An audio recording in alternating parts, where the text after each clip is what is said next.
ഹെബ്രായർക്കുള്ള ലേഖനം. ആമുഖം. 2-ാം നൂറ്റാണ്ട് മുതൽ തന്നെ ഹെബ്രായർക്കുള്ള എന്ന വിശേഷണത്തോടെയാണ് ഈ പുതിയ നിയമഗ്രന്ഥം അറിയപ്പെട്ടിരുന്നത്. ഈ ലേഖനം ആരെഴുതിയതെന്നോ ആർക്കായി എഴുതിയതെന്നോ തെളിയിക്കുന്ന സൂചനകളൊന്നും ഇതിലില്ല. ഹെബ്രായർ 13:23 തിമോഥെയോസിനെ കുറിച്ച് പരാമർശമുള്ളതിനാൽ വിശുദ്ധ പൗലോസുമായി ഈ ലേഖനത്തെ പുരാതന കാലം മുതൽ ഗ്രീക്ക് പാരമ്പര്യം ബന്ധപ്പെടുത്തിയിരുന്നു. വിശുദ്ധ പൗലോസിന് ഏറെ പ്രിയങ്കരങ്ങളായിരുന്ന ചില ദൈവശാസ്ത്ര പ്രമേയങ്ങൾ ഈ ലേഖനത്തിലും കാണാവുന്നതാണ്. ഗ്രീക്ക് കൈയെഴുത്ത് പ്രതികൾ വിശുദ്ധ പൗലോസിന്റെ കത്തുകൾക്കൊപ്പമാണ് ഹെബ്രായർക്കുള്ള ലേഖനവും ഉൾപ്പെടുത്തിയിരുന്നത്.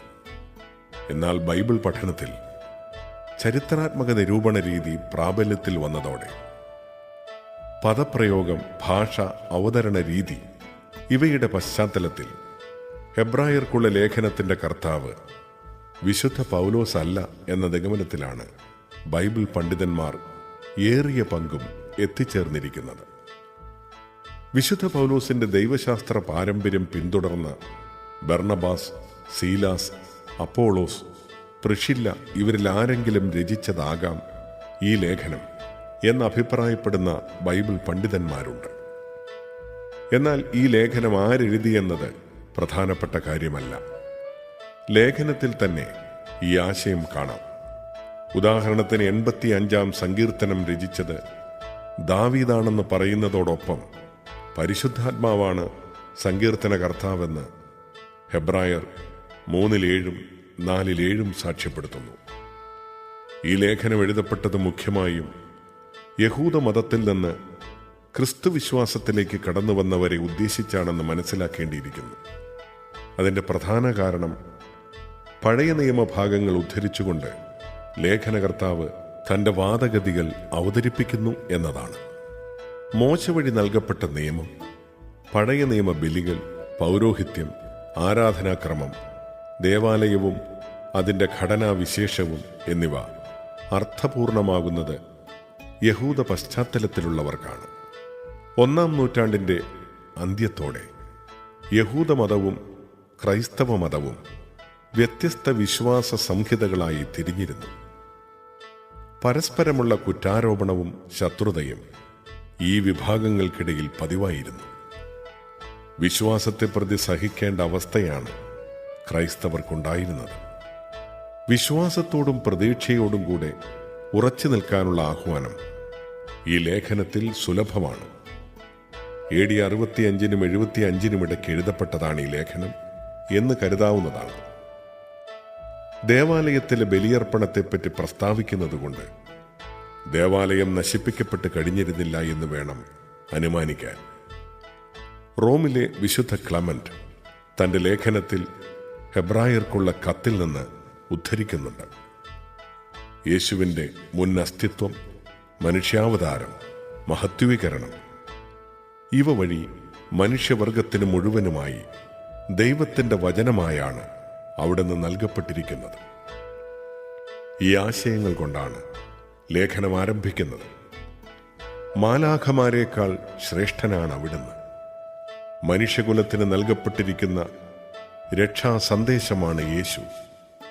മോശയേക്കാൾ ഉന്നതമായി മനുഷ്യവർഗത്തിൻ്റെ രക്ഷയും പാപമോചനവും അവിടുന്ന് സാധിച്ചിരിക്കുന്നു.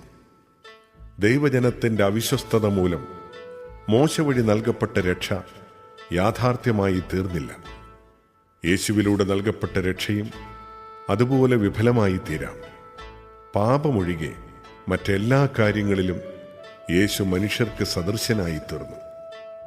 ഇക്കാര്യം വിശ്വാസികൾക്ക് അറിവുള്ളതാണെങ്കിലും കൂടുതലായി അവർ ഇതേക്കുറിച്ച് ധ്യാനിക്കേണ്ടിയിരിക്കുന്നു.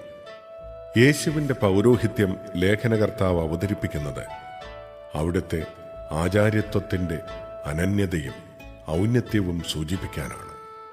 പൗരോഹിത്യവും ബലികളും യേശുവിൽ പൂർണ്ണമാക്കപ്പെട്ടിരിക്കുന്നു. പഴയ നിയമ ബലികളുടെ പൂർണ്ണമായ അർത്ഥം യാഥാർത്ഥ്യമാകുന്നത് യേശുവിൻ്റെ ബലിയിലാണ്. യേശുവിൻ്റെ ബലിക്ക് മാത്രമേ പാപം മോചിപ്പിക്കാൻ കഴിയുകയുള്ളൂ. യേശു നമുക്കായി നിർവഹിക്കുന്ന സ്വർഗീയ മാധ്യസ്ഥ്യവും അവിടുത്തെ രണ്ടാമത്തെ ആഗമനത്തെക്കുറിച്ചുള്ള പ്രത്യാശയും സമകാലിക ദുഃഖദുരിതങ്ങൾ സ്വീകരിക്കാൻ നമ്മെ സഹായിക്കും. കാണപ്പെടാത്തവ മുറുകെ പിടിക്കുക എന്നത് വിശ്വാസത്തിന്റെ പ്രത്യേകതയാണ്. പഴയ നിയമത്തിലെ നീതിമാന്മാരുടെ ജീവിത മാതൃക ഈ സത്യം വെളിപ്പെടുത്തുന്നു. യേശുവിൻ്റെ ജീവിതം വേദനകൾക്ക് മധ്യേ വിശ്വാസികൾക്ക് മാതൃകയും പ്രചോദനവും നൽകേണ്ടതാണ്. മനുഷ്യജീവിതത്തിലെ ദുഃഖദുരിതങ്ങൾക്ക് അർത്ഥമുണ്ട്. സ്ഥിരതയോടെ നിൽക്കുകയാണ് ദൈവരാജ്യത്തിൽ പ്രവേശിക്കാനുള്ള മാർഗം. പ്രായോഗികമായ മാർഗനിർദ്ദേശങ്ങളാണ് 13, 17 എന്നീ അധ്യായങ്ങളിലുള്ളത്. വിശ്വാസകാര്യങ്ങളിൽ മാന്യം അനുഭവിക്കുകയും വിശ്വാസത്തെ പ്രതി പീഡകൾ സഹിക്കുകയും ചെയ്തിരുന്നവരെ പ്രോത്സാഹിപ്പിക്കാനും സ്ഥിരതയോടെ നിൽക്കാൻ അവരെ ഉപദേശിക്കാനും വേണ്ടിയാണ് ഹെബ്രായ ലേഖനം എഴുതപ്പെട്ടത്. യേശുവിൻ്റെ പൗരോഹിത്യമാണ് ലേഖനത്തിൻ്റെ മുഖ്യ പ്രമേയം.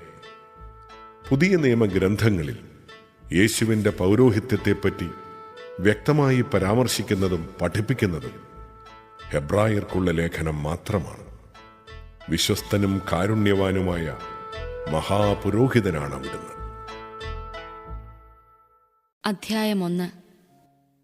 പൂർവകാലങ്ങളിൽ പ്രവാചകന്മാർ വഴി വിവിധ ഘട്ടങ്ങളിലും വിവിധ രീതികളിലും ദൈവം നമ്മുടെ പിതാക്കന്മാരോട് സംസാരിച്ചിട്ടുണ്ട്. എന്നാൽ ഈ അവസാന നാളുകളിൽ തൻ്റെ പുത്രൻ വഴി അവിടുന്ന് നമ്മോട് സംസാരിച്ചിരിക്കുന്നു. അവനെ അവിടുന്ന് സകലത്തിൻ്റെയും അവകാശിയായി നിയമിക്കുകയും അവൻ മുഖേന പ്രപഞ്ചത്തെ സൃഷ്ടിക്കുകയും ചെയ്തു. അവൻ അവിടുത്തെ മഹത്വത്തിൻ്റെ തേജസ്സും സത്തയുടെ മുദ്രയുമാണ്. തൻ്റെ ശക്തിയുടെ വചനത്താൽ അവൻ എല്ലാറ്റിനെയും താങ്ങി നിർത്തുന്നു. പാപങ്ങളിൽ നിന്ന് നമ്മെ ശുദ്ധീകരിച്ചതിനു ശേഷം അത്യുന്നതങ്ങളിലുള്ള മഹത്വത്തിൻ്റെ വലത്തുഭാഗത്ത് അവൻ ഉപവിഷ്ടനായി. അവൻ അവകാശമാക്കിയ നാമം ദൈവദൂതന്മാരുടേതിനേക്കാൾ ശ്രേഷ്ഠമായിരിക്കുന്നതുപോലെ അവനും അവരെക്കാൾ ശ്രേഷ്ഠനാണ്. ഏത് ദൂതനോടാണ് നീ എൻ്റെ പുത്രനാണ്, ഇന്ന് ഞാൻ നിനക്ക് ജന്മമേകിയെന്നും ഞാൻ അവന് പിതാവും അവൻ എനിക്ക് പുത്രനുമായിരിക്കുമെന്ന് ദൈവം അരുളി ചെയ്തിട്ടുള്ളത്? വീണ്ടും തൻ്റെ ആദ്യജാതനെ ലോകത്തിലേക്ക് അയച്ചപ്പോൾ അവിടുന്ന് പറഞ്ഞു, ദൈവത്തിൻ്റെ ദൂതന്മാരെല്ലാം അവനെ ആരാധിക്കട്ടെ.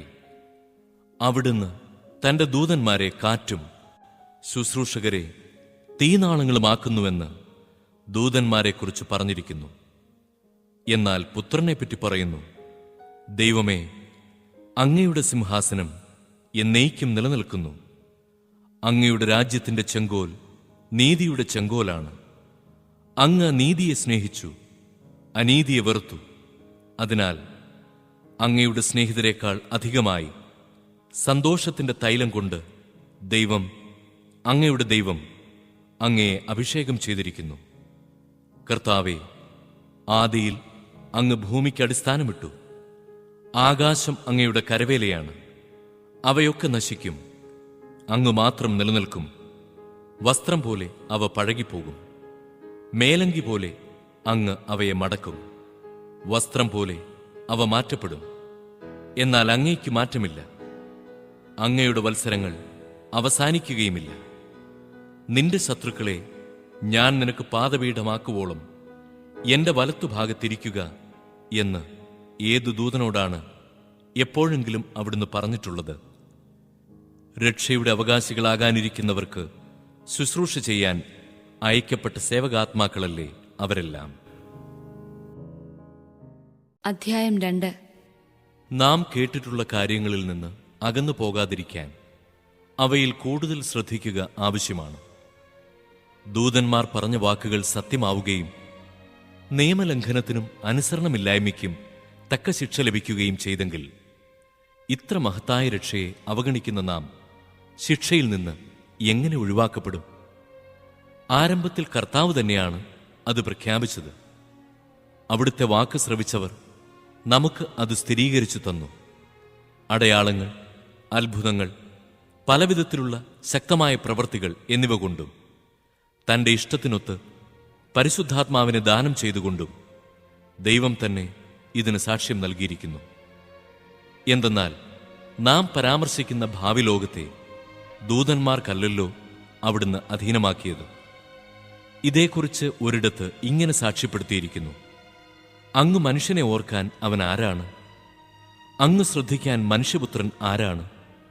ദൂതന്മാരെക്കാൾ അല്പം താഴ്ന്നവനായി അങ്ങ് അവനെ സൃഷ്ടിച്ചു. മഹിമയും ബഹുമാനവും കൊണ്ട് അവനെ കിരീടമണിയിച്ചു. സമസ്തവും അവന്റെ പാദങ്ങളുടെ കീഴിലാക്കി. എല്ലാം അവന്റെ അധീനതയിലാക്കിയപ്പോൾ അവന് കീഴ്പ്പെടാത്തതായി ഒന്നും അവിടുന്ന് അവശേഷിപ്പിച്ചില്ല. എന്നാൽ എല്ലാം അവന് അധീനമായതായി നാം കാണുന്നില്ല. മരണത്തെ ആശ്ലേഷിക്കാനായി ദൂതന്മാരെക്കാൾ അല്പം താഴ്ത്തപ്പെട്ടവനായ യേശു മരണത്തിന് അധീനനാവുകയും മഹത്വത്തിന്റെയും ബഹുമാനത്തിന്റെയും കിരീടം അണിഞ്ഞവനായി കാണപ്പെടുകയും ചെയ്തു. ആർക്കുവേണ്ടിയും ആര് മൂലവും എല്ലാം നിലനിൽക്കുന്നുവോ, ആര് അനേകം പുത്രന്മാരെ മഹത്വത്തിലേക്ക് നയിക്കുന്നുവോ, ആ രക്ഷയുടെ കർത്താവിനെ അവിടുന്ന് സഹനം വഴി പരിപൂർണനാക്കുക തികച്ചും ഉചിതമായിരുന്നു. വിശുദ്ധീകരിക്കുന്നവനും വിശുദ്ധീകരിക്കപ്പെടുന്നവരും ഉത്ഭവിക്കുന്നത് ഒരുവനിൽ നിന്ന് തന്നെ. അതിനാൽ അവരെ സഹോദരർ എന്ന് വിളിക്കാൻ അവൻ ലജ്ജിച്ചില്ല. അവൻ പറയുന്നു: അങ്ങേ നാമം എന്റെ സഹോദരരെ ഞാൻ അറിയിക്കും. സഭാമധ്യേ അങ്ങേക്ക് ഞാൻ സ്തുതിഗീതം ആലപിക്കും. വീണ്ടും ഞാൻ അവനിൽ വിശ്വാസമർപ്പിക്കും എന്നും, ഇതാ ഞാനും എനിക്ക് ദൈവം നൽകിയ മക്കളും എന്നും അവൻ പറയുന്നു. മക്കൾ ഒരേ മാംസത്തിലും രക്തത്തിലും ഭാഗഭാക്കുകളാവുന്നതുപോലെ അവനും അവയിൽ ഭാഗഭാക്കായി. അത് മരണത്തിന്മേൽ അധികാരമുള്ള പിശാചിനെ തന്റെ മരണത്താൽ നശിപ്പിച്ച് മരണഭയത്തോടെ ജീവിതകാലം മുഴുവൻ അടിമത്വത്തിൽ കഴിയുന്നവരെ രക്ഷിക്കുന്നതിനു വേണ്ടിയാണ്. എന്തെന്നാൽ അവൻ സ്വന്തമായി എടുത്തത് ദൈവദൂതന്മാരെയല്ല, അബ്രാഹത്തിന്റെ സന്തതിയെയാണ്. ജനങ്ങളുടെ പാപങ്ങൾക്ക് പരിഹാരം ചെയ്യുന്നതിനു വേണ്ടി ദൈവിക കാര്യങ്ങളിൽ വിശ്വസ്തനും കരുണയുള്ളവനുമായ പ്രധാന പുരോഹിതനാകാൻ അവൻ എല്ലാ കാര്യങ്ങളിലും തന്റെ സഹോദരരോട് സദൃശനാകേണ്ടിയിരുന്നു. അവൻ പീഡ സഹിക്കുകയും പരീക്ഷിക്കപ്പെടുകയും ചെയ്തതുകൊണ്ട് പരീക്ഷിക്കപ്പെടുന്നവരെ സഹായിക്കാൻ അവന് സാധിക്കുമല്ലോ. അധ്യായം 3. സ്വർഗീയ വിളിയിൽ പങ്കാളികളായ വിശുദ്ധ സഹോദരരെ, നാം ഏറ്റുപറയുന്ന വിശ്വാസത്തിന്റെ അപ്പസ്തോലനും ശ്രേഷ്ഠ പുരോഹിതനുമായ യേശുവിനെപ്പറ്റി ചിന്തിക്കുവിൻ. മോശ ദൈവത്തിന്റെ ഭവനത്തിൽ വിശ്വസ്തനായിരുന്നതുപോലെ അവനും തന്നെ നിയോഗിച്ചവനോട് വിശ്വസ്തനായിരുന്നു. യേശു മോശയേക്കാൾ വളരെയേറെ മഹത്വമുള്ളവനായി കണക്കാക്കപ്പെടുന്നു. വീട് പണിതവൻ വീടിനേക്കാൾ പ്രാധാന്യമർഹിക്കുന്നത് പോലെ തന്നെ ഓരോ വീടിനും നിർമ്മാതാവുണ്ടല്ലോ. എന്നാൽ സകലത്തിന്റെയും നിർമ്മാതാവ് ദൈവമാണ്. പറയപ്പെടാനിരുന്ന കാര്യങ്ങൾക്ക് സാക്ഷ്യം നൽകുന്നതിന് ദൈവത്തിന്റെ ഭവനം മുഴുവനിലും മോശ ഭൃത്യനെ പോലെ വിശ്വസ്തനായിരുന്നു. ക്രിസ്തുവാകട്ടെ അവിടുത്തെ ഭവനത്തിൽ പുത്രനെ പോലെയാണ്. ആത്മധൈര്യവും പ്രത്യാശയിലുള്ള അഭിമാനവും അവസാനം വരെ നാം മുറുകെ പിടിക്കുമെങ്കിൽ നാം അവിടുത്തെ ഭവനമായിരിക്കും. പരിശുദ്ധാത്മാവ് പറയുന്നത് പോലെ ഇന്നു നിങ്ങൾ അവിടുത്തെ സ്വരം ശ്രവിക്കുമ്പോൾ മരുഭൂമിയിലെ പരീക്ഷണകാലത്തുണ്ടായ പ്രകോപനത്തിൽ എന്നതുപോലെ നിങ്ങളുടെ ഹൃദയം കഠിനമാക്കരുത്.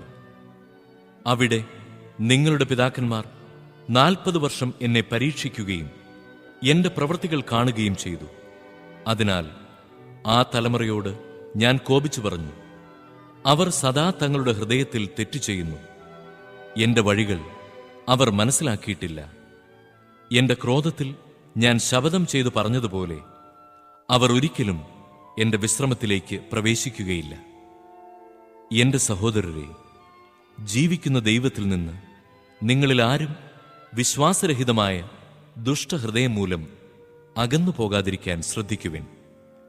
ഇന്ന് എന്ന് വിളിക്കപ്പെടുന്ന ദിവസങ്ങൾ ഉള്ള കാലത്തോളം എല്ലാ ദിവസവും നിങ്ങൾ പരസ്പരം ഉപദേശിക്കുവിൻ.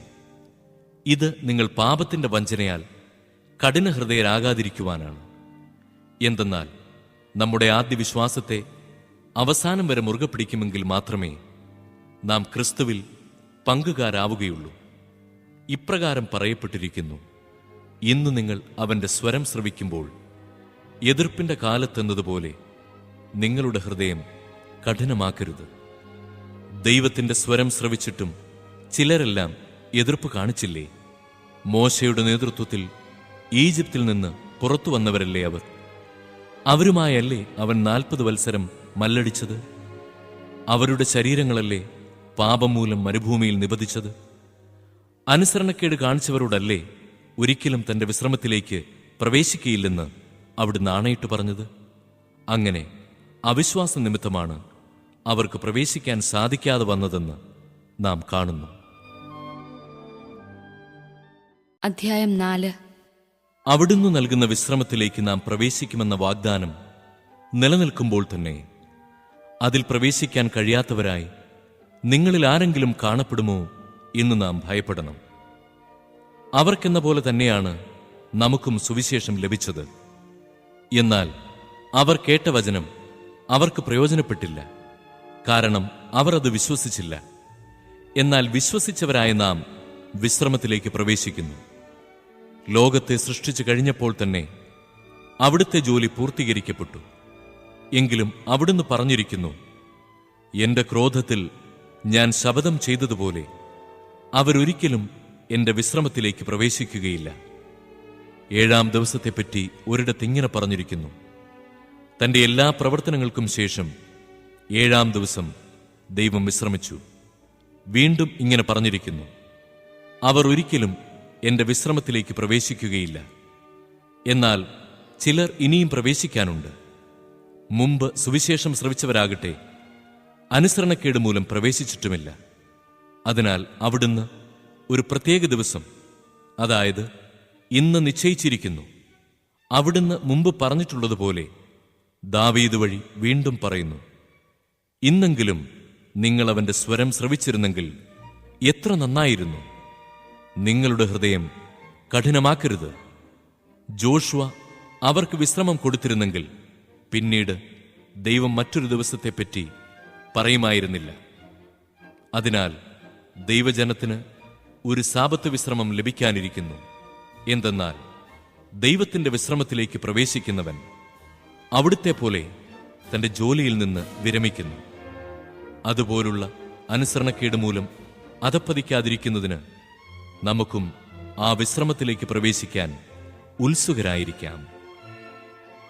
ദൈവത്തിന്റെ വചനം സജീവവും ഊർജ്ജസ്വലവുമാണ്, ഇരുതല വാളിനേക്കാൾ മൂർച്ചയേറിയതും, ചേതനയിലും ആത്മാവിലും സന്ധിബന്ധങ്ങളിലും മജ്ജയിലും തുളച്ചുകയറി ഹൃദയത്തിന്റെ വിചാരങ്ങളെയും നിയോഗങ്ങളെയും വിവേചിക്കുന്നതുമാണ്. അവന്റെ മുമ്പിൽ ഒരു സൃഷ്ടിയും മറഞ്ഞിരിക്കുന്നില്ല. അവിടുത്തെ കൺമുമ്പിൽ സകലതും അനാവൃതവും വ്യക്തവുമാണ്. നാം കണക്ക് ബോധിപ്പിക്കേണ്ടതും അവിടുത്തെ സന്നിധിയിലാണ്. സ്വർഗത്തിലേക്ക് കടന്നുപോയ ശ്രേഷ്ഠനായ ഒരു പ്രധാന പുരോഹിതൻ ദൈവപുത്രനായ യേശു നമുക്കുള്ളതുകൊണ്ട് നമ്മുടെ വിശ്വാസത്തെ നമുക്ക് മുറുകെ പിടിക്കാം. നമ്മുടെ ബലഹീനതകളിൽ നമ്മോടൊത്ത് സഹതപിക്കാൻ കഴിയാത്ത ഒരു പ്രധാന പുരോഹിതനല്ല നമുക്കുള്ളത്. പിന്നെയോ ഒരിക്കലും പാപം ചെയ്തിട്ടില്ലെങ്കിലും എല്ലാ കാര്യങ്ങളിലും നമ്മെപ്പോലെ തന്നെ പരീക്ഷിക്കപ്പെട്ടവനാണ് അവൻ. അതിനാൽ വേണ്ട സമയത്ത് കരുണയും കൃപാവരവും ലഭിക്കുന്നതിനായി നമുക്ക് പ്രത്യാശയോടെ കൃപാവരത്തിന്റെ സിംഹാസനത്തെ സമീപിക്കാം. അധ്യായം 5.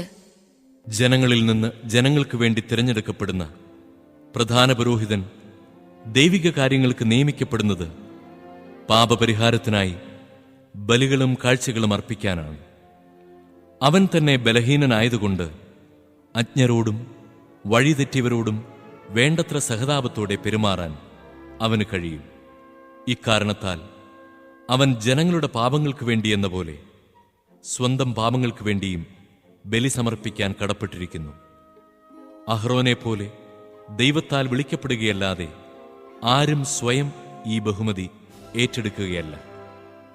അതുപോലെ തന്നെ ക്രിസ്തുവും പ്രധാന പുരോഹിതനാകുന്നതിന് തന്നെ തന്നെ മഹത്വപ്പെടുത്തിയില്ല.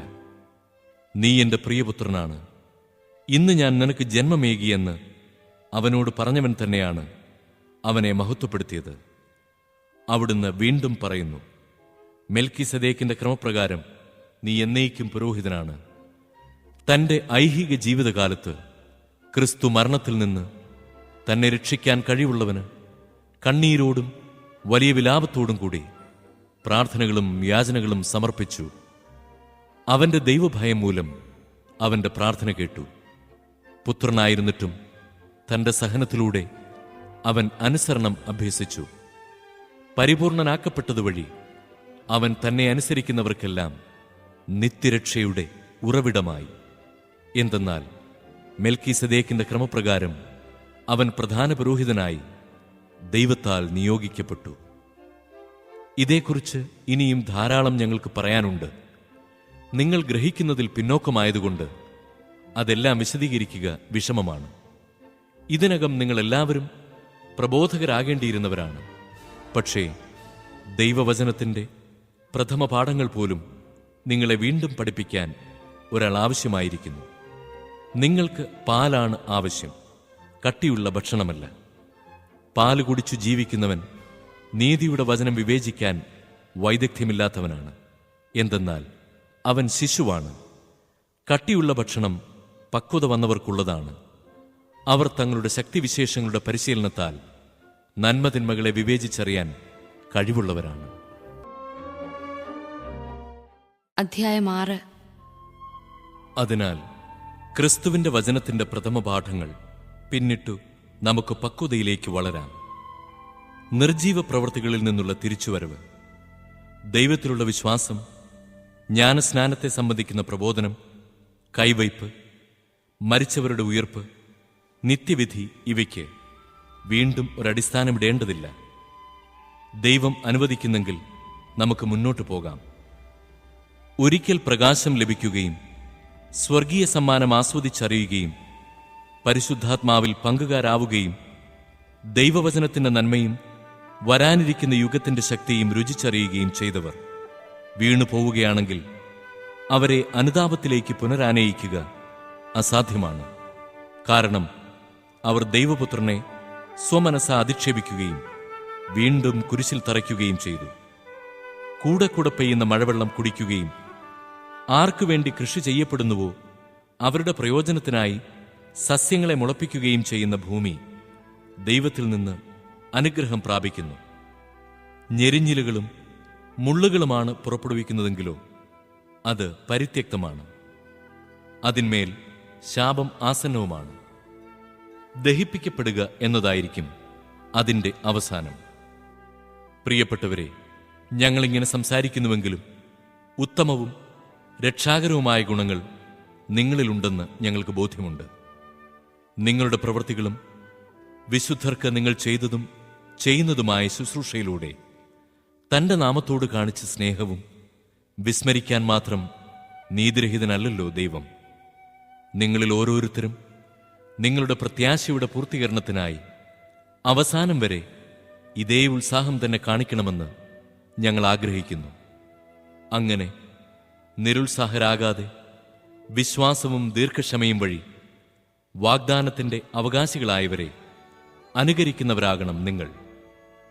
ദൈവം അബ്രാഹത്തിന് വാഗ്ദാനം നൽകിയപ്പോൾ തന്നേക്കാൾ വലിയവനെക്കൊണ്ട് ശപഥം ചെയ്യാൻ ആരുമില്ലാതിരുന്നതിനാൽ തന്നെക്കൊണ്ട് തന്നെ ശപഥം ചെയ്തു പറഞ്ഞു, നിശ്ചയമായും നിന്നെ ഞാൻ അനുഗ്രഹിക്കുകയും വർദ്ധിപ്പിക്കുകയും ചെയ്യും. അബ്രാഹം ദീർഘക്ഷമയോടെ കാത്തിരുന്ന് ഈ വാഗ്ദാനം പ്രാപിച്ചു. മനുഷ്യർ തങ്ങളെക്കാൾ വലിയവനെക്കൊണ്ടാണല്ലോ ശപഥം ചെയ്യുന്നത്. ശപഥമാണ് അവരുടെ എല്ലാ തർക്കങ്ങളും തീരുമാനിക്കുന്നതിൽ അവസാന വാക്ക്. ദൈവം തന്റെ തീരുമാനത്തിന്റെ അചഞ്ചലത വാഗ്ദാനത്തിന്റെ അവകാശികൾക്ക് കൂടുതൽ വ്യക്തമാക്കി കൊടുക്കാൻ നിശ്ചയിച്ചപ്പോൾ ഒരു ശപഥത്താൽ ഈ തീരുമാനത്തെ ഉറപ്പിച്ചു. മാറ്റമില്ലാത്തതും ദൈവത്തെ സംബന്ധിച്ച് വ്യാജമാകാത്തതുമായ ഈ രണ്ട് കാര്യങ്ങളിലൂടെ നമ്മുടെ മുമ്പിൽ വയ്ക്കപ്പെട്ടിരിക്കുന്ന പ്രത്യാശയെ മുറുകെ പിടിക്കുന്നതിന് യത്നിക്കുന്ന നമുക്ക് വലിയ പ്രോത്സാഹനം ലഭിക്കുന്നു. ഈ പ്രത്യാശ നമ്മുടെ ആത്മാവിന്റെ സുരക്ഷിതവും സുസ്ഥിരവുമായ നങ്കൂരം പോലെയാണ്. നമ്മുടെ മുന്നോടിയായി യേശു മെൽക്കിസദേക്കിന്റെ ക്രമപ്രകാരം എന്നേക്കും പുരോഹിതനായിക്കൊണ്ട് ഏതു വിരിക്കുള്ളിൽ പ്രവേശിച്ചുവോ അതേ വിരിക്കുള്ളിലേക്ക് ഈ പ്രത്യാശ കടന്നു ചെല്ലുന്നു. അധ്യായം 7. രാജാക്കന്മാരെ വധിച്ചതിനു ശേഷം മടങ്ങിവന്ന അബ്രാഹത്തെ കണ്ടപ്പോൾ സലേമിന്റെ രാജാവും അത്യുന്നതനായ ദൈവത്തിന്റെ പുരോഹിതനുമായ മെൽക്കിസദേക്ക് അവനെ അനുഗ്രഹിച്ചു. സകലത്തിന്റെയും ദശാംശം അബ്രാഹം അവന് നൽകി. അവന്റെ പേരിന് ഒന്നാമത് നീതിയുടെ രാജാവെന്നും രണ്ടാമത് സലേമിന്റെ സമാധാനത്തിന്റെ രാജാവെന്നുമാണ് അർത്ഥം.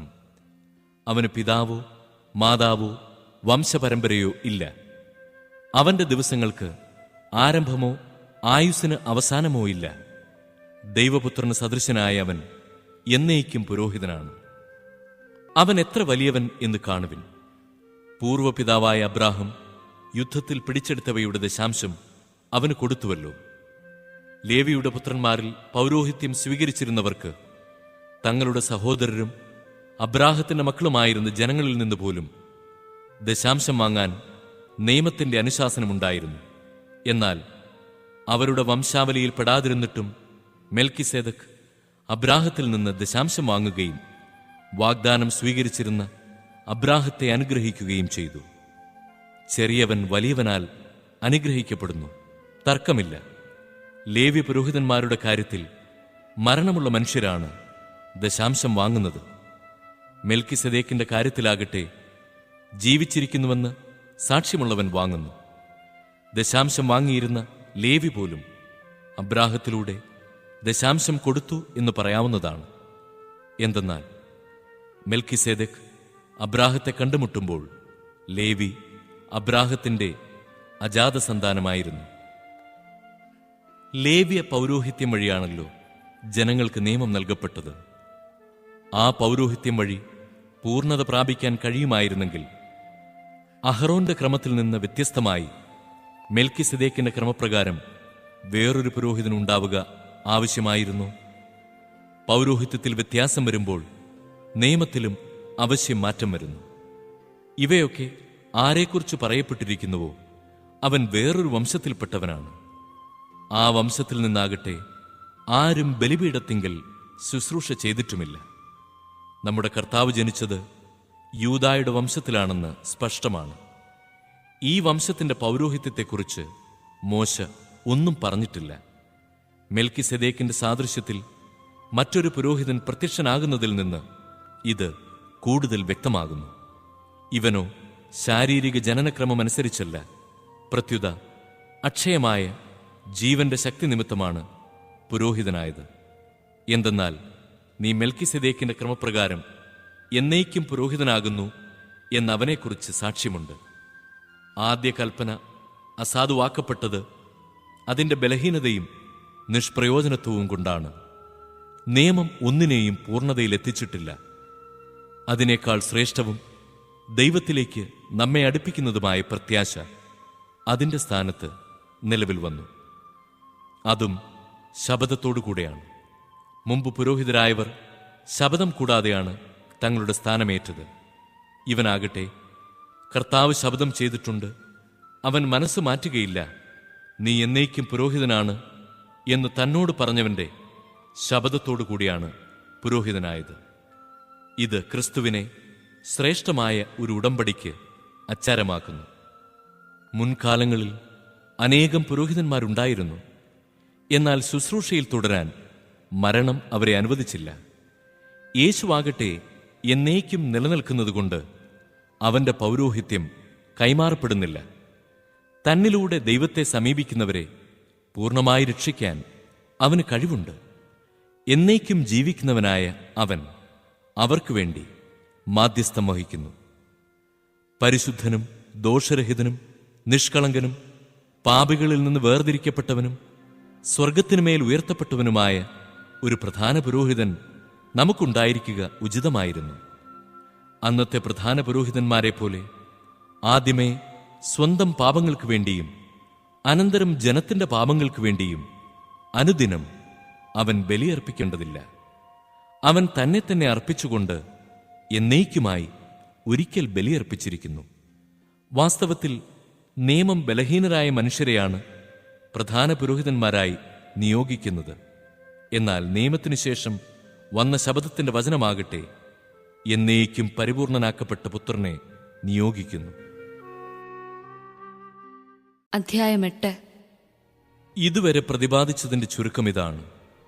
സ്വർഗത്തിൽ മഹിമയുടെ സിംഹാസനത്തിന്റെ വലത്തുഭാഗത്തിരിക്കുന്ന ഒരു പ്രധാന പുരോഹിതൻ നമുക്കുണ്ട്. അവൻ വിശുദ്ധ വസ്തുക്കളുടെയും മനുഷ്യനിർമ്മിതമല്ലാത്തതും കർത്താവിനാൽ സ്ഥാപിതവുമായ സത്യകൂടാരത്തിന്റെയും ശുശ്രൂഷകനാണ്. പ്രധാന പുരോഹിതന്മാർ കാഴ്ചകളും ബലികളും സമർപ്പിക്കുവാനാണ് നിയോഗിക്കപ്പെടുന്നത്. അതിനാൽ സമർപ്പിക്കാനായി എന്തെങ്കിലും ഉണ്ടായിരിക്കുക അവനും ആവശ്യമായിരുന്നു. അവൻ ഭൂമിയിലായിരുന്നെങ്കിൽ നിയമപ്രകാരം കാഴ്ചകൾ അർപ്പിക്കുന്ന പുരോഹിതന്മാർ അവിടെ ഉള്ളതുകൊണ്ട് പുരോഹിതനെയാകുമായിരുന്നില്ല. സ്വർഗീയ വസ്തുക്കളുടെ സാദൃശ്യത്തെയും നിഴലിനെയുമാണ് അവർ ശുശ്രൂഷിക്കുന്നത്. മോശ കൂടാരം തീർക്കാൻ ഒരുങ്ങിയപ്പോൾ ദൈവം ഇപ്രകാരം അവനെ ഉപദേശിച്ചു: പർവ്വതത്തിൽ വെച്ച് നിനക്ക് കാണിച്ചു തന്ന മാതൃകയനുസരിച്ച് എല്ലാം ചെയ്യാൻ ശ്രദ്ധിച്ചുകൊള്ളുക. ഇപ്പോഴാകട്ടെ ക്രിസ്തു കൂടുതൽ ശ്രേഷ്ഠമായ വാഗ്ദാനങ്ങളിൽ അധിഷ്ഠിതമായ ഒരു ഉടമ്പടിയുടെ മധ്യസ്ഥനായിരിക്കുന്നതുപോലെ പഴയതിനേക്കാൾ കൂടുതൽ ശ്രേഷ്ഠമായ ഒരു ശുശ്രൂഷക സ്ഥാനവും അവന് ലഭിച്ചിരിക്കുന്നു. ആദ്യത്തെ ഉടമ്പടി കുറ്റമറ്റതായിരുന്നെങ്കിൽ രണ്ടാമതൊന്നിന് അവസരമുണ്ടാകുമായിരുന്നില്ല. അവിടുന്ന് അവരെ കുറ്റപ്പെടുത്തിക്കൊണ്ട് അരുളിച്ചെയ്യുന്നു. കർത്താവ് അരുളിച്ചെയ്യുന്നു: ഇസ്രായേൽ കുടുംബവും യൂദാ കുടുംബവുമായി ഞാനൊരു പുതിയ ഉടമ്പടി സ്ഥാപിക്കുന്ന ദിവസങ്ങൾ വരുന്നു. ആ ഉടമ്പടി അവരുടെ പിതാക്കന്മാരെ ഈജിപ്തിൽ നിന്ന് പുറത്തു കൊണ്ടുവരാൻ അവരെ കൈപിടിച്ച് നടത്തിയ ആ ദിവസം അവരുമായി ചെയ്ത ഉടമ്പടി പോലെ ആയിരിക്കുകയില്ല. എന്തെന്നാൽ കർത്താവ് അരുളിച്ചെയ്യുന്നു: അവർ എന്റെ ഉടമ്പടിയിൽ ഉറച്ചു നിന്നില്ല, അതുകൊണ്ട് ഞാനും അവരെ ശ്രദ്ധിച്ചില്ല. കർത്താവ് അരുളിച്ചെയ്യുന്നു: ആ ദിവസങ്ങൾക്ക് ശേഷം ഇസ്രായേൽ ഭവനവുമായി ഞാൻ ചെയ്യുന്ന ഉടമ്പടി ഇതാണ്. എന്റെ നിയമങ്ങൾ അവരുടെ മനസ്സിൽ ഞാൻ സ്ഥാപിക്കും, അവരുടെ ഹൃദയത്തിൽ ഞാൻ അവ ആലേഖനം ചെയ്യും. ഞാൻ അവർക്ക് ദൈവമായിരിക്കും, അവർ എനിക്ക് ജനവും. ആരും തന്റെ സഹപൗരനെയോ സഹോദരനെയോ കർത്താവിനെ അറിയുക എന്നു പറഞ്ഞു പഠിപ്പിക്കേണ്ടതില്ല. എന്തെന്നാൽ അവരിലെ ഏറ്റവും ചെറിയവൻ മുതൽ ഏറ്റവും വലിയവൻ വരെ എല്ലാവരും എന്നെ അറിയും. അവരുടെ അനീതികളുടെ നേർക്ക് ഞാൻ കരുണയുള്ളവനായിരിക്കും, അവരുടെ പാപങ്ങൾ ഞാൻ ഒരിക്കലും ഓർക്കുകയുമില്ല. പുതിയ ഒരു ഉടമ്പടിയെപ്പറ്റി പറയുന്നതുകൊണ്ട് ആദ്യത്തേതിനെ അവൻ കാലഹരണപ്പെടുത്തിയിരിക്കുന്നു. കാലഹരണപ്പെട്ടതും പഴക്കം ചെന്നതുമാകട്ടെ അപ്രത്യക്ഷമായിക്കൊണ്ടിരിക്കുന്നു. അധ്യായം 9. ആദ്യത്തെ ഉടമ്പടി അനുസരിച്ച് തന്നെ ആരാധനാവിധികളും ഭൗമികമായ വിശുദ്ധ സ്ഥലവും ഉണ്ടായിരുന്നു. ദീപപീഠവും മേശയും കാഴ്ചയപ്പവും സജ്ജീകരിക്കപ്പെട്ടിരുന്ന പുറത്തെ കൂടാരം വിശുദ്ധ സ്ഥലമെന്ന് വിളിക്കപ്പെടുന്നു. രണ്ടാം വിരിക്കകത്തുള്ള കൂടാരം അതിവിശുദ്ധ സ്ഥലം എന്ന് വിളിക്കപ്പെടുന്നു. അതിൽ സ്വർണം കൊണ്ടുള്ള ധൂപപീഠവും എല്ലാ വശവും പൊന്നുപൊതിഞ്ഞ വാഗ്ദാന പേടകവും ഉണ്ടായിരുന്നു. മന്ന വെച്ചിരുന്ന സ്വർണ്ണ കലശവും അഹ്റോന്റെ തളിർത്ത വടിയും ഉടമ്പടിയുടെ ഫലകങ്ങളും അതിൽ സൂക്ഷിച്ചിരുന്നു. പേടകത്തിനു മീതെ കൃപാസനത്തിന്മേൽ നിഴൽ വീഴ്ത്തിയിരുന്ന മഹത്വത്തിന്റെ കിരൂബുകൾ ഉണ്ടായിരുന്നു. ഇവയെപ്പറ്റി ഇപ്പോൾ വിവരിച്ചു പറയാനാവില്ല. ഇവയെല്ലാം സജ്ജീകരിച്ചതിനു ശേഷം പുരോഹിതന്മാർ എല്ലാ സമയത്തും ആദ്യത്തെ കൂടാരത്തിൽ പ്രവേശിച്ച് ശുശ്രൂഷ നിർവഹിച്ചിരുന്നു. രണ്ടാമത്തെ കൂടാരത്തിലാകട്ടെ പ്രധാന പുരോഹിതൻ മാത്രം തനിക്കു വേണ്ടിയും ജനത്തിന്റെ തെറ്റുകൾക്ക് വേണ്ടിയും അർപ്പിക്കാനുള്ള രക്തവുമായി ആണ്ടിലൊരിക്കൽ പ്രവേശിക്കുന്നു. ഈ കാലഘട്ടത്തിന്റെ പ്രതീകമായ ആദ്യത്തെ കൂടാരം നിലനിൽക്കുന്നിടത്തോളം കാലം ശ്രീകോവിലിലേക്കുള്ള പാത തുറക്കപ്പെട്ടിട്ടില്ലെന്ന് പരിശുദ്ധാത്മാവ് ഇതിനാൽ വ്യക്തമാക്കുന്നു. അർപ്പിക്കുന്നവന്റെ അന്ധകരണത്തെ വിശുദ്ധീകരിക്കാൻ കഴിവില്ലാത്ത കാഴ്ചകളും ബലികളുമാണ് ഇപ്രകാരം സമർപ്പിക്കപ്പെടുന്നത്. നവീകരണ കാലം വരെ നിലവിലിരുന്ന ഭക്ഷണപാനീയങ്ങൾ, പലവിധ ക്ഷാളനങ്ങൾ എന്നിങ്ങനെ ശാരീരിക നിയമങ്ങളോട് മാത്രമേ അവയ്ക്ക് ബന്ധമുള്ളൂ. എന്നാൽ വരാനിരിക്കുന്ന നന്മകളുടെ പ്രധാന പുരോഹിതനായി ക്രിസ്തു പ്രത്യക്ഷപ്പെട്ടു. കൂടുതൽ മഹനീയവും പൂർണ്ണവും മനുഷ്യനിർമ്മിതമല്ലാത്തതും സൃഷ്ടവസ്തുക്കളിൽ പെടാത്തതുമായ കൂടാരത്തിലൂടെ എന്നേക്കുമായി ശ്രീകോവിലിൽ അവൻ പ്രവേശിച്ചു. അവൻ അവിടെ പ്രവേശിച്ച് നിത്യരക്ഷ സാധിച്ചത് കോലാടുകളുടെയോ കാളക്കിടാങ്ങളുടെയോ രക്തത്തിലൂടെയല്ല, സ്വന്തം രക്തത്തിലൂടെയാണ്. കോലാടുകളുടെയും കാളക്കിടാങ്ങളുടെയും രക്തം തളിക്കുന്നതും പശുക്കിടാവിന്റെ ഭസ്മം വിതറുന്നതും അശുദ്ധരെ ശാരീരികമായി ശുദ്ധീകരിക്കുന്നു. എങ്കിൽ നിത്യാത്മാവ് മൂലം കളങ്കമില്ലാതെ ദൈവത്തിന് തന്നെ തന്നെ സമർപ്പിച്ച ക്രിസ്തുവിന്റെ രക്തം ജീവിക്കുന്ന ദൈവത്തെ ശുശ്രൂഷിക്കാൻ നമ്മുടെ അന്ധകരണത്തെ നിർജീവ പ്രവൃത്തികളിൽ നിന്ന് എത്രയധികമായി വിശുദ്ധീകരിക്കുകയില്ല.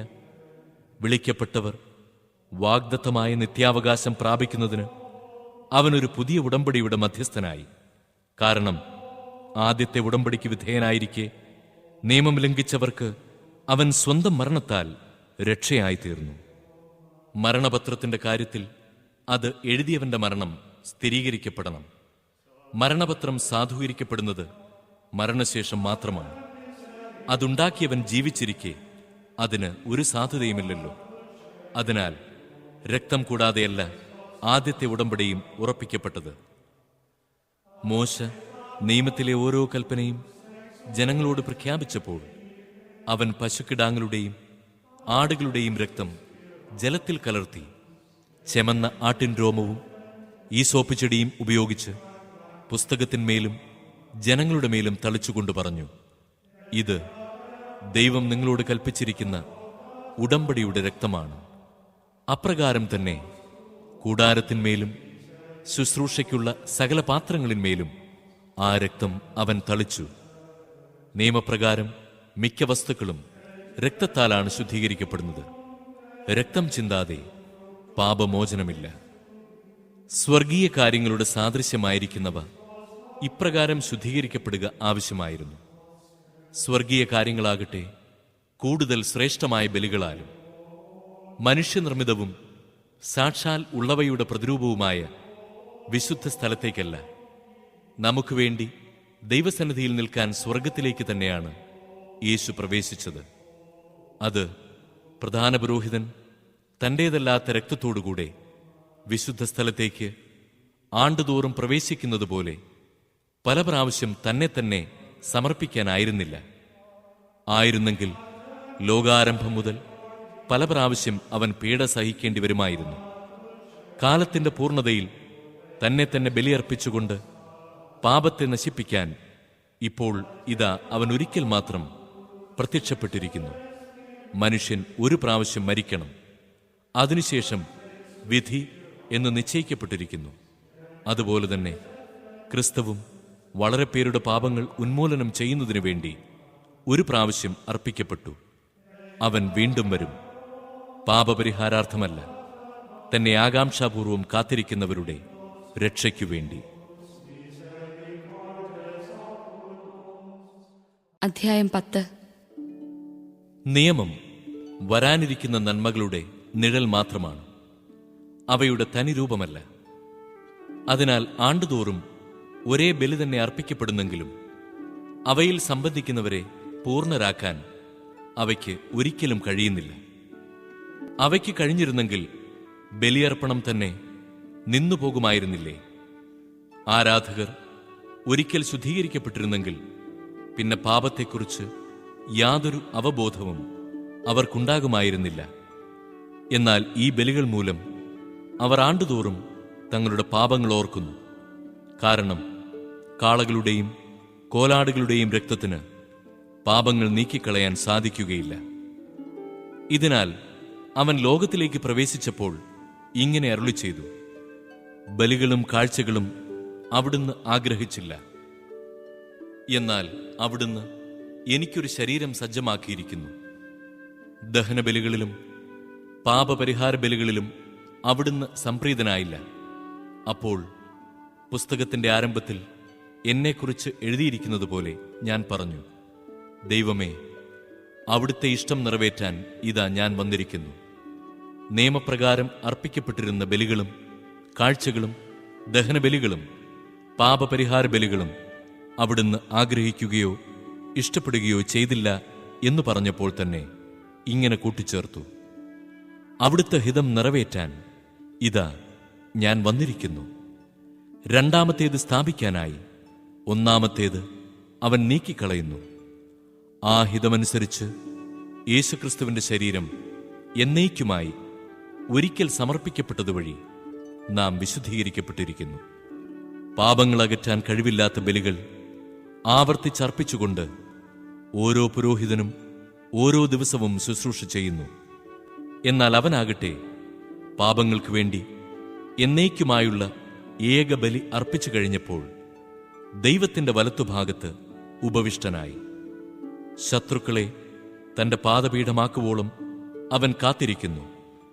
വിശുദ്ധീകരിക്കപ്പെട്ടവരെ അവൻ ഏക ബലി സമർപ്പണം വഴി എന്നേക്കുമായി പരിപൂർണരാക്കിയിരിക്കുന്നു. പരിശുദ്ധാത്മാവ് തന്നെ നമുക്ക് സാക്ഷ്യം നൽകുന്നു.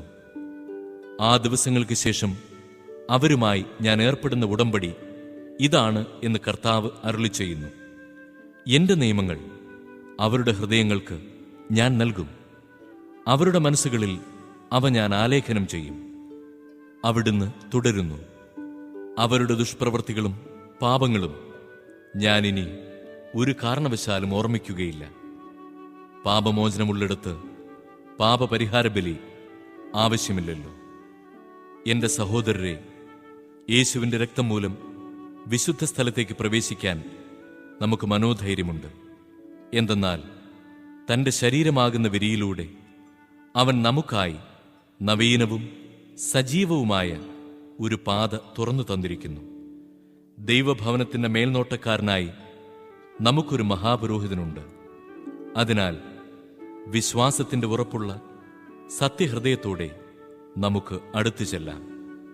ഇതിന് ദുഷ്ടമനസാക്ഷിയിൽ നിന്ന് നമ്മുടെ ഹൃദയത്തെ വെടിപ്പാക്കുകയും ശരീരം ശുദ്ധജലത്താൽ കഴുകുകയും വേണം.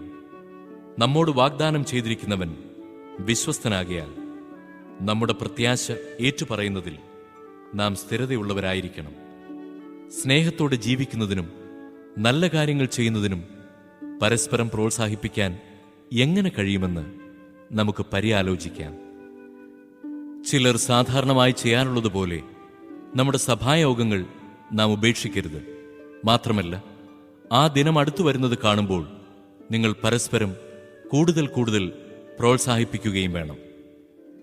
സത്യത്തെ സംബന്ധിച്ച് പൂർണ്ണമായ അറിവ് ലഭിച്ചതിനു ശേഷം മനഃപൂർവ്വം നാം പാപം ചെയ്യുന്നെങ്കിൽ പാപങ്ങൾക്ക് വേണ്ടി അർപ്പിക്കപ്പെടാൻ പിന്നൊരു ബലി അവശേഷിക്കുന്നില്ല.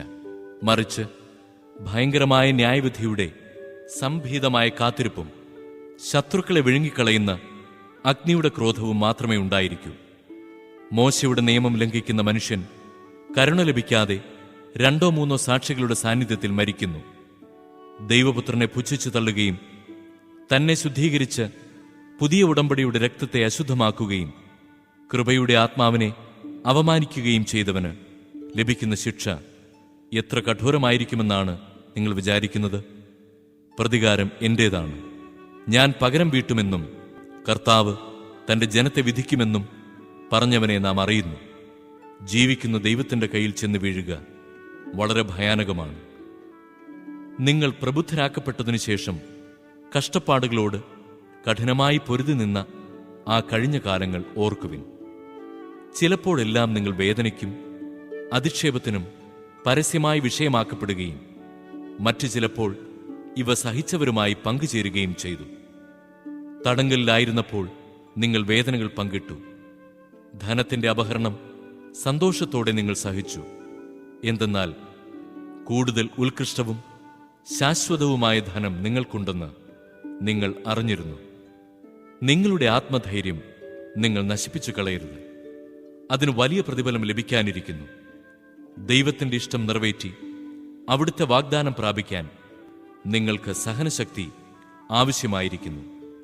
ഇനി വളരെ കുറച്ച് സമയമേ ഉള്ളൂ. വരാനിരിക്കുന്നവൻ വരിക തന്നെ ചെയ്യും. അവൻ താമസിക്കുകയില്ല. എന്റെ നീതിമാൻ വിശ്വാസം മൂലം ജീവിക്കും. അവൻ പിന്മാറുന്നെങ്കിൽ എന്റെ ആത്മാവ് അവനിൽ പ്രസാദിക്കുകയില്ല. പിന്മാറി നശിപ്പിക്കപ്പെടുന്നവരുടെ കൂട്ടത്തിലല്ല, വിശ്വസിച്ച് ആത്മരക്ഷ പ്രാപിക്കുന്നവരുടെ കൂട്ടത്തിലാണ് നാം. അധ്യായം 11. വിശ്വാസമെന്നത് പ്രത്യാശിക്കുന്നവ ലഭിക്കുമെന്ന ഉറപ്പും കാണപ്പെടാത്തവ ഉണ്ട് എന്ന ബോധ്യവുമാണ്. ഇതുമൂലമാണ് പൂർവികന്മാർ അംഗീകാരത്തിന് അർഹരായത്. ദൈവത്തിന്റെ വചനത്താൽ ലോകം സൃഷ്ടിക്കപ്പെട്ടെന്നും കാണപ്പെടുന്നവ കാണപ്പെടാത്തവയിൽ നിന്നുണ്ടായി എന്നും വിശ്വാസം മൂലം നാം അറിയുന്നു. വിശ്വാസം മൂലം ആബേൽ കായന്റേതിനേക്കാൾ ശ്രേഷ്ഠമായ ബലി ദൈവത്തിന് സമർപ്പിച്ചു. അതിനാൽ അവൻ നീതിമാനായി അംഗീകരിക്കപ്പെട്ടു. അവൻ സമർപ്പിച്ച കാഴ്ചകളെക്കുറിച്ച് ദൈവം തന്നെ സാക്ഷ്യം നൽകി. അവൻ മരിച്ചെങ്കിലും തന്റെ വിശ്വാസത്തിലൂടെ ഇന്നും സംസാരിക്കുന്നു. വിശ്വാസം മൂലം ഹെനോക്ക് മരണം കാണാതെ സംവഹിക്കപ്പെട്ടു. ദൈവം അവനെ സംവഹിച്ചതുകൊണ്ട് പിന്നീട് അവൻ കാണപ്പെട്ടുമില്ല. അപ്രകാരം എടുക്കപ്പെടുന്നതിനു മുൻപ് താൻ ദൈവത്തെ പ്രസാദിപ്പിച്ചുവെന്ന് അവന് സാക്ഷ്യം ലഭിച്ചു. വിശ്വാസമില്ലാതെ ദൈവത്തെ പ്രസാദിപ്പിക്കുക സാധ്യമല്ല. ദൈവസന്നിധിയിൽ ശരണം പ്രാപിക്കുന്നവർ ദൈവമുണ്ടെന്നും തന്നെ അന്വേഷിക്കുന്നവർക്ക് അവിടുന്ന് പ്രതിഫലം നൽകുമെന്നും വിശ്വസിക്കണം. വിശ്വാസം മൂലമാണ് നോഹ അന്നുവരെ കാണപ്പെടാതിരുന്നവയെപ്പറ്റി ദൈവം മുന്നറിയിപ്പ് കൊടുത്തപ്പോൾ തന്റെ വീട്ടുകാരുടെ രക്ഷയ്ക്കു വേണ്ടി ഭയഭക്തിയോടെ പെട്ടകം നിർമ്മിച്ചത്. ഇതുമൂലം അവൻ ലോകത്തെ കുറ്റം വിധിക്കുകയും വിശ്വാസത്തിൽ നിന്നുളവാകുന്ന നീതിയുടെ അവകാശിയാവുകയും ചെയ്തു. വിശ്വാസം മൂലം അബ്രാഹം തനിക്ക് അവകാശമായി ലഭിക്കാനുള്ള സ്ഥലത്തേക്ക് പോകാൻ വിളിക്കപ്പെട്ടപ്പോൾ അനുസരിച്ചു. എവിടേക്കാണ് പോകേണ്ടതെന്ന് അറിയാതെ തന്നെയാണ് അവൻ പുറപ്പെട്ടത്. വിശ്വാസത്തോടെ അവൻ വാഗ്ദത്ത ഭൂമിയിൽ വിദേശിയെപ്പോലെ കഴിഞ്ഞു. അതേ വാഗ്ദാനത്തിന്റെ അവകാശികളായ ഇസഹാക്കിനോടും യാക്കോബിനോടുമൊത്ത് അവൻ കൂടാരങ്ങളിൽ താമസിച്ചു. ദൈവം സംവിധാനം ചെയ്തതും നിർമ്മിച്ചതും അടിസ്ഥാനമുറപ്പിച്ചതുമായ ഒരു നഗരത്തെ അവൻ പ്രതീക്ഷിച്ചിരുന്നു. തന്നോട് വാഗ്ദാനം ചെയ്തവൻ വിശ്വസ്തനാണെന്ന് വിചാരിച്ചതുകൊണ്ട് പ്രായം കവിഞ്ഞിട്ടും സാറ വിശ്വാസം മൂലം ഗർഭധാരണത്തിനു വേണ്ട ശക്തി പ്രാപിച്ചു. അതിനാൽ ഒരുവനിൽ നിന്ന്, അതും മൃതപ്രായനായ ഒരുവനിൽ നിന്ന്, ആകാശത്തിലെ നക്ഷത്രജാലങ്ങൾ പോലെയും കടലോരത്തെ സംഖ്യാതീതമായ മണൽത്തരികൾ പോലെയും വളരെ പേർ ജനിച്ചു. ഇവരെല്ലാം വിശ്വാസത്തോടെയാണ് മരിച്ചത്. അവർ വാഗ്ദാനം ചെയ്യപ്പെട്ടത് പ്രാപിച്ചില്ല, എങ്കിലും ദൂരെ നിന്ന് അവയെ കണ്ട് അഭിവാദനം ചെയ്യുകയും തങ്ങൾ ഭൂമിയിൽ അന്യരും പരദേശികളുമാണെന്ന് ഏറ്റുപറയുകയും ചെയ്തു.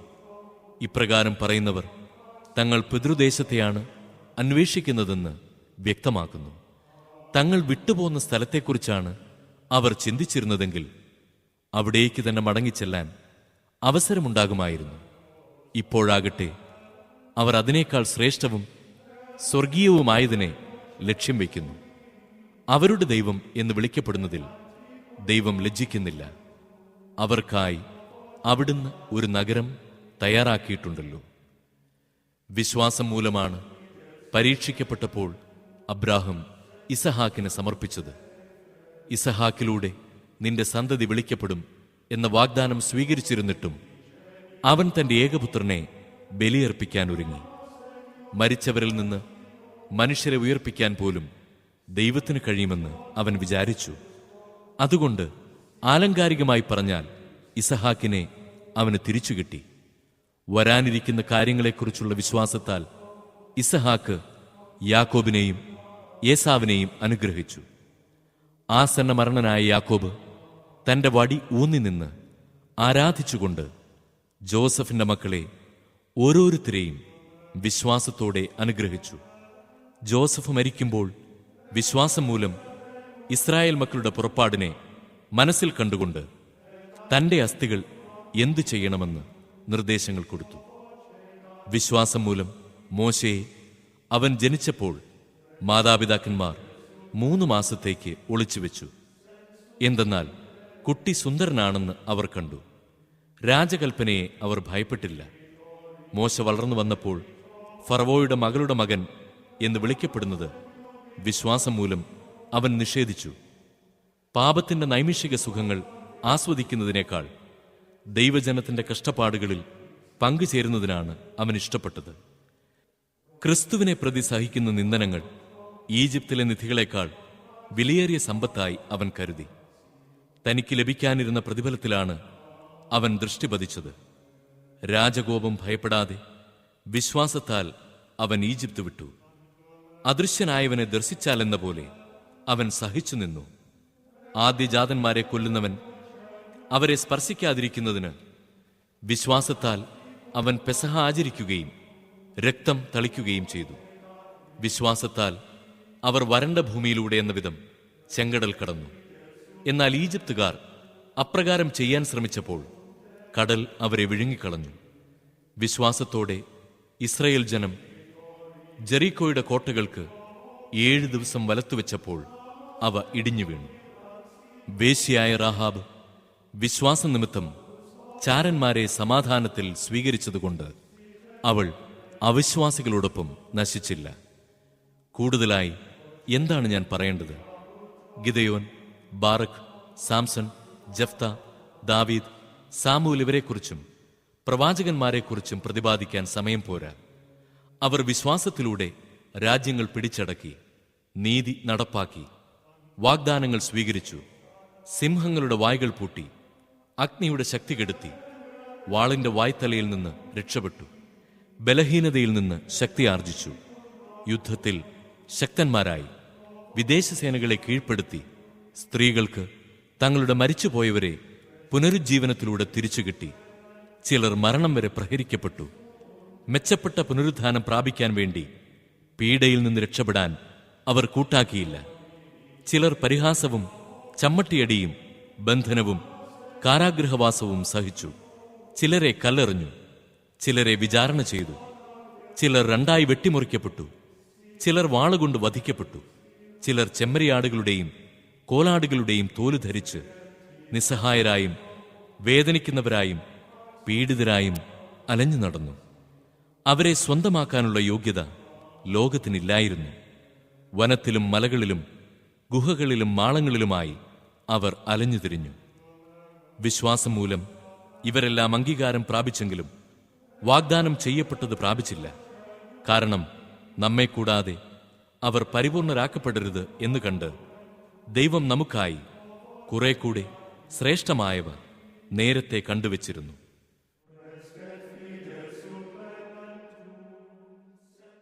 അധ്യായം 12. നമുക്ക് ചുറ്റും സാക്ഷികളുടെ വലിയ സമൂഹമുള്ളതിനാൽ നമ്മെ വിഷമിപ്പിക്കുന്ന ഭാരവും പാപവും നമുക്ക് നീക്കിക്കളയാം. നമുക്കായി നിശ്ചയിച്ചിരിക്കുന്ന ഈ ഓട്ടപ്പന്തയം സ്ഥിരോത്സാഹത്തോടെ നമുക്ക് ഓടിത്തീർക്കാം. നമ്മുടെ വിശ്വാസത്തിന്റെ നാഥനും അതിനെ പൂർണ്ണതയിലെത്തിക്കുന്നവനുമായ യേശുവിനെ മുന്നിൽ കണ്ടുകൊണ്ട് വേണം നാം ഓടാൻ. അവൻ തനിക്കുണ്ടായിരുന്ന സന്തോഷം ഉപേക്ഷിച്ച് അവമാനം വകവയ്ക്കാതെ കുരിശ് ക്ഷമയോടെ സ്വീകരിച്ചു. ദൈവസിംഹാസനത്തിന്റെ വലത്തുഭാഗത്ത് അവൻ അവരോധിക്കപ്പെടുകയും ചെയ്തു. ആകയാൽ മനോധൈര്യം അസ്തമിച്ച് നിങ്ങൾ തളർന്നു പോകാതിരിക്കാൻ വേണ്ടി അവൻ തന്നെ എതിർത്ത പാപികളിൽ നിന്ന് എത്രമാത്രം സഹിച്ചെന്ന് ചിന്തിക്കുവിൻ. പാപത്തിനെതിരായുള്ള സമരത്തിൽ നിങ്ങൾക്ക് ഇനിയും രക്തം ചൊരിയേണ്ടി വന്നിട്ടില്ല. നിങ്ങളെ പുത്രന്മാരെന്ന് അഭിസംബോധന ചെയ്തുകൊണ്ടുള്ള ആ ഉപദേശം നിങ്ങൾ മറന്നുപോയോ? എന്റെ മകനെ, കർത്താവിന്റെ ശിക്ഷണത്തെ നീ നിസ്സാരമാക്കരുത്. അവൻ ശാസിക്കുമ്പോൾ നീ നഷ്ടധൈര്യനാകിയുമരുത്. താൻ സ്നേഹിക്കുന്നവന് കർത്താവ് ശിക്ഷണം നൽകുന്നു, മക്കളായി സ്വീകരിക്കുന്നവരെ പ്രഹരിക്കുകയും ചെയ്യുന്നു. ശിക്ഷണത്തിനു വേണ്ടിയാണ് നിങ്ങൾ സഹിക്കേണ്ടത്. മക്കളോടെന്ന പോലെ ദൈവം നിങ്ങളോട് പെരുമാറുന്നു. പിതാവിന്റെ ശിക്ഷണം ലഭിക്കാത്ത ഏതു മകനാണുള്ളത്? എല്ലാവർക്കും ലഭിക്കുന്ന ശിക്ഷണം നിങ്ങൾക്കും ലഭിക്കാതിരുന്നാൽ നിങ്ങൾ മക്കളല്ല, ജാരസന്താനങ്ങളാണ്. ഇതിനും പുറമെ നമ്മെ തിരുത്തുന്നതിന് നമുക്ക് ഭൗമിക പിതാക്കന്മാരുണ്ടായിരുന്നു. നാം അവരെ ബഹുമാനിക്കുകയും ചെയ്തു. അങ്ങനെയെങ്കിൽ നാം ആത്മാക്കളുടെ പിതാവിന് വിധേയരായി ജീവിക്കേണ്ടതല്ലേ? ഭൗമിക പിതാക്കന്മാർ തങ്ങളുടെ ഇഷ്ടമനുസരിച്ച് കുറച്ചു സമയം നമ്മെ പരിശീലിപ്പിച്ചു. എന്നാൽ ദൈവം നമ്മെ പരിശീലിപ്പിക്കുന്നത് നമ്മുടെ നന്മയ്ക്കും തന്റെ പരിശുദ്ധിയിൽ നാം പങ്കുകാരാകുന്നതിനും വേണ്ടിയാണ്. എല്ലാ ശിക്ഷണവും സന്തോഷപ്രദമെന്നതിനേക്കാൾ വേദനാജനകമായി തൽക്കാലത്തേക്ക് തോന്നുന്നു. എന്നാൽ അതിൽ പരിശീലിപ്പിക്കപ്പെട്ടവർക്ക് കാലാന്തരത്തിൽ നീതിയുടെ സമാധാനപൂർവകമായ ഫലം ലഭിക്കുന്നു. അതിനാൽ തളർന്ന കൈകളെയും ബലമില്ലാത്ത കാൽമുട്ടുകളെയും ശക്തിപ്പെടുത്തുവിൻ. മുടന്തുള്ള പാദങ്ങൾ സന്ധി വിട്ട് ഇടറിപ്പോകാതെ സുഖപ്പെടാൻ തക്കവിധം അവയ്ക്ക് നേർവഴി ഒരുക്കുവിൻ. എല്ലാവരോടും സമാധാനത്തിൽ വർത്തിച്ച് വിശുദ്ധിക്ക് വേണ്ടി പരിശ്രമിക്കുവിൻ. വിശുദ്ധി കൂടാതെ ആർക്കും കർത്താവിനെ ദർശിക്കാൻ സാധിക്കുകയില്ല. ദൈവകൃപ ആർക്കും നഷ്ടപ്പെടാതിരിക്കാൻ ശ്രദ്ധിക്കുവിൻ. വിദ്വേഷത്തിന്റെ വേര് വളർന്ന് ഉപദ്രവം ചെയ്യാതിരിക്കാൻ സൂക്ഷിക്കുവിൻ. വിദ്വേഷം മൂലം പലരും അശുദ്ധരായിത്തീരുന്നു. ഒരു നേരത്തെ ഭക്ഷണത്തിനു വേണ്ടി തന്റെ കടിഞ്ഞൂൽപുത്രസ്ഥാനം വിറ്റ ഏസാവിനെ പോലെ ആരും അസന്മാർഗിയോ അധാർമികനോ ആകരുത്. പിന്നീട് അവകാശം പ്രാപിക്കാൻ ആഗ്രഹിച്ചപ്പോൾ അവൻ തിരസ്കരിക്കപ്പെട്ടുവെന്ന് നിങ്ങൾക്കറിയാമല്ലോ. കണ്ണീരോടെ അവനതാഗ്രഹിച്ചെങ്കിലും അനുദപിക്കാൻ അവന് അവസരം ലഭിച്ചില്ല. സ്പർശിക്കാവുന്ന വസ്തുവിനെയോ എരിയുന്ന അഗ്നിയെയോ അന്ധകാരത്തെയോ കാർമേഘത്തെയോ ചുഴലിക്കാറ്റിനെയോ കാഹളധ്വനിയെയോ ഇനി അരുതേ എന്ന് കേട്ടവരെ കൊണ്ട് പറയിക്കുന്ന വാക്കുകളുടെ മുഴക്കത്തെയോ അല്ല നിങ്ങൾ സമീപിക്കുന്നത്. മലയെ സമീപിക്കുന്നത് ഒരു മൃഗമാണെങ്കിൽ പോലും അതിനെ കല്ലെറിയണമെന്ന കൽപ്പന അവർക്ക് ദുസ്സഹമായിരുന്നു. ഞാൻ ഭയം കൊണ്ട് വിറയ്ക്കുന്നു എന്ന് മോശ പറയത്തക്ക വിധം അത്ര ഭയങ്കരമായിരുന്നു ആ കാഴ്ച. സിയോൻ മലയിലേക്കും ജീവിക്കുന്ന ദൈവത്തിന്റെ നഗരമായ സ്വർഗീയ ജെറുസലേമിലേക്കും അസംഖ്യം ദൂതന്മാരുടെ സമൂഹത്തിലേക്കുമാണ് നിങ്ങൾ വന്നിരിക്കുന്നത്. സ്വർഗത്തിൽ പേരെഴുതപ്പെട്ടിരിക്കുന്ന ആദ്യജാതരുടെ സമൂഹത്തിലേക്കും സഭയിലേക്കും എല്ലാവരുടെയും ദൈവമായ ന്യായാധിപന്റെ മുമ്പിലേക്കും പരിപൂർണരാക്കപ്പെട്ട നീതിമാന്മാരുടെ ആത്മാക്കളുടെ അടുത്തേക്കും പുതിയ ഉടമ്പടിയുടെ മധ്യസ്ഥനായ യേശുവിന്റെ സവിധത്തിലേക്കും ആബേലിന്റെ രക്തത്തേക്കാൾ ശ്രേഷ്ഠമായവ വാഗ്ദാനം ചെയ്യുന്ന തളിക്കപ്പെട്ട രക്തത്തിലേക്കുമാണ് നിങ്ങൾ വന്നിരിക്കുന്നത്. സംസാരിച്ചു കൊണ്ടിരിക്കുന്നവനെ നിരസിക്കാതിരിക്കാൻ ശ്രദ്ധിക്കുവിൻ. ഭൂമിയിൽ തങ്ങൾക്ക് മുന്നറിയിപ്പ് നൽകിയവനെ നിരസിച്ചവർ രക്ഷപ്പെട്ടില്ലെങ്കിൽ സ്വർഗത്തിൽ നിന്ന് നമ്മോട് സംസാരിച്ചവനെ നാം തിരസ്കരിച്ചാൽ രക്ഷപ്പെടുക കൂടുതൽ പ്രയാസമാണ്. അന്ന് അവന്റെ സ്വരം ഭൂമിയെ ഇളക്കി. എന്നാൽ ഇനിയും ഒരിക്കൽ കൂടി ഞാൻ ഭൂമിയെ മാത്രമല്ല ആകാശത്തെയും ഇളക്കുമെന്ന് ഇപ്പോൾ അവൻ വാഗ്ദാനം ചെയ്തിരിക്കുന്നു. ഇനിയും ഒരിക്കൽ കൂടി എന്ന പ്രയോഗം സൂചിപ്പിക്കുന്നത് ഇളക്കപ്പെട്ടവ, സൃഷ്ടിക്കപ്പെട്ടവ നീക്കം ചെയ്യപ്പെടുമെന്നാണ്.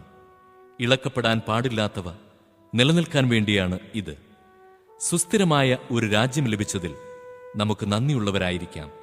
അങ്ങനെ ദൈവത്തിന് സ്വീകാര്യമായ ആരാധന ഭയഭക്ത്യാദരങ്ങളോടെ സമർപ്പിക്കാം. കാരണം നമ്മുടെ ദൈവം ദഹിപ്പിക്കുന്ന അഗ്നിയാണ്. അധ്യായം 13. സഹോദര സ്നേഹം നിലനിൽക്കട്ടെ. ആതിഥ്യമര്യാദ മറക്കരുത്. അതുവഴി ദൈവദൂതന്മാരെ അറിയാതെ സൽക്കരിച്ചവരുണ്ട്. തടവുകാരോട് നിങ്ങളും അവരോടൊപ്പം തടവിലായിരുന്നാലെന്ന പോലെ പെരുമാറുവിൻ. നിങ്ങൾക്കും ഒരു ശരീരമുള്ളതുകൊണ്ട് പീഡിപ്പിക്കപ്പെടുന്നവരോട് പരിഗണന കാണിക്കുവിൻ.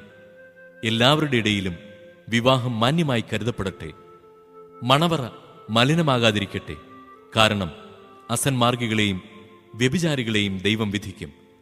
നിങ്ങളുടെ ജീവിതം ദ്രവ്യാഗ്രഹത്തിൽ നിന്ന് സ്വതന്ത്രമായിരിക്കട്ടെ. ഉള്ളതുകൊണ്ട് തൃപ്തിപ്പെടുവിൻ. ഞാൻ നിന്നെ ഒരുവിധത്തിലും അവഗണിക്കുകയോ ഉപേക്ഷിക്കുകയോ ഇല്ല എന്ന് അവിടുന്ന് പറഞ്ഞിട്ടുണ്ടല്ലോ. അതിനാൽ നമുക്ക് ആത്മധൈര്യത്തോടെ പറയാം, കർത്താവാണ് എന്റെ സഹായകൻ, ഞാൻ ഭയപ്പെടുകയില്ല. മനുഷ്യന് എന്നോട് എന്ത് ചെയ്യാൻ കഴിയും? നിങ്ങളോട് ദൈവവചനം പ്രസംഗിച്ച നിങ്ങളുടെ നേതാക്കന്മാരെ ഓർക്കുവിൻ.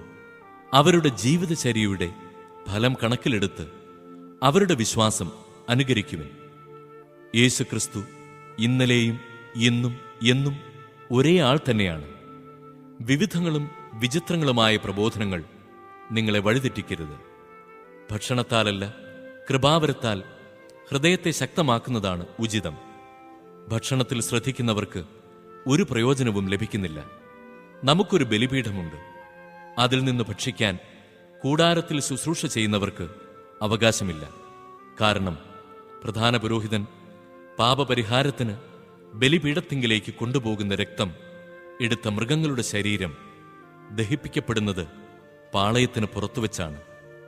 സ്വന്തം രക്തത്തിലൂടെ ജനത്തെ വിശുദ്ധീകരിക്കാൻ ക്രിസ്തുവും കവാടത്തിന് പുറത്തുവച്ച് പീഡനമേറ്റു. അവനുവേണ്ടി അവമാനം സഹിച്ചുകൊണ്ട് നമുക്കും പാളയത്തിന് പുറത്തിറങ്ങി അവന്റെ അടുത്തേക്ക് പോകാം.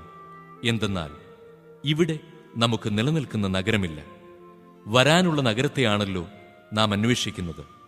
അവനിലൂടെ നമുക്ക് എല്ലായ്പ്പോഴും ദൈവത്തിന് സ്തുതിയുടെ ബലി, അവന്റെ നാമത്തെ ഏറ്റുപറയുന്ന അധരങ്ങളുടെ ഫലങ്ങൾ അർപ്പിക്കാം. നന്മ ചെയ്യുന്നതിലും നിങ്ങൾക്കുള്ളവ പങ്കുവയ്ക്കുന്നതിലും ഉപേക്ഷ വരുത്തരുത്. അത്തരം ബലികൾ ദൈവത്തിന് പ്രീതികരമാണ്. നിങ്ങളുടെ നേതാക്കന്മാരെ അനുസരിക്കുകയും അവർക്ക് വിധേയരായിരിക്കുകയും ചെയ്യുവൻ. കണക്കേൽപ്പിക്കാൻ കടപ്പെട്ട മനുഷ്യരെ പോലെ അവർ നിങ്ങളുടെ ആത്മാക്കളുടെ മേൽനോട്ടം വഹിക്കുന്നു. അങ്ങനെ അവർ സന്തോഷപൂർവം സങ്കടം കൂടാതെ ആ കൃത്യം ചെയ്യുന്നതിന് ഇടയാകട്ടെ. അല്ലെങ്കിൽ അത് നിങ്ങൾക്ക് പ്രയോജനരഹിതമായിരിക്കും. ഞങ്ങൾക്ക് വേണ്ടി പ്രാർത്ഥിക്കുവിൻ. എല്ലാ കാര്യത്തിലും മാന്യമായി പെരുമാറുന്നതിന് ആഗ്രഹിക്കുന്ന ഒരു നല്ല മനസാക്ഷിയാണ് ഞങ്ങളുടേതെന്ന ബോധ്യം ഞങ്ങൾക്കുണ്ട്. ഞാൻ എത്രയും വേഗം നിങ്ങളുടെ അടുത്ത് തിരിച്ചു വരുന്നതിന് നിങ്ങൾ ഏറെ ശുഷ്കാന്തിയോടെ പ്രാർത്ഥിക്കണമെന്ന് ഞാൻ അപേക്ഷിക്കുന്നു. ആടുകളുടെ വലിയ ഇടയനെ, നമ്മുടെ കർത്താവായ യേശുവിനെ മരിച്ചവരിൽ നിന്ന് ഉയർപ്പിച്ച സമാധാനത്തിന്റെ ദൈവം നിത്യമായ ഉടമ്പടിയുടെ രക്തത്താൽ എല്ലാ നന്മകളും കൊണ്ട് നിങ്ങളെ ധന്യരാക്കട്ടെ. അങ്ങനെ യേശുക്രിസ്തുവിലൂടെ നമ്മിൽ പ്രവർത്തിക്കുന്ന അവിടുത്തെ ഹിതം അവിടുത്തേക്ക് അഭികാമ്യമായത് നിറവേറ്റാൻ നിങ്ങളെ സഹായിക്കട്ടെ. അവന് എന്നും എന്നേക്കും മഹത്വമുണ്ടായിരിക്കട്ടെ. ആമേൻ. എന്റെ സഹോദരരെ, ഞാൻ നിങ്ങൾക്ക് ചുരുക്കമായി എഴുതിയിരിക്കുന്ന ഈ ആശ്വാസവചനങ്ങൾ ക്ഷമയോടെ സ്വീകരിക്കണമെന്ന് ഞാൻ നിങ്ങളോട് അഭ്യർത്ഥിക്കുന്നു. നമ്മുടെ സഹോദരൻ തിമോഥെയോസ് മോചിപ്പിക്കപ്പെട്ടുവെന്ന് നിങ്ങൾ അറിഞ്ഞാലും അവൻ വേഗം വന്നാൽ അവനോടൊപ്പം ഞാൻ നിങ്ങളെ കണ്ടുകൊള്ളാം. നിങ്ങളുടെ നേതാക്കന്മാർക്കും എല്ലാ വിശുദ്ധർക്കും വന്ദനം പറയുവിൻ. ഇറ്റലിയിൽ നിന്ന് വന്നവർ നിങ്ങൾക്ക് വന്ദനം പറയുന്നു. ദൈവത്തിന്റെ കൃപാവരം നിങ്ങളെല്ലാവരോടും കൂടെ ഉണ്ടായിരിക്കട്ടെ.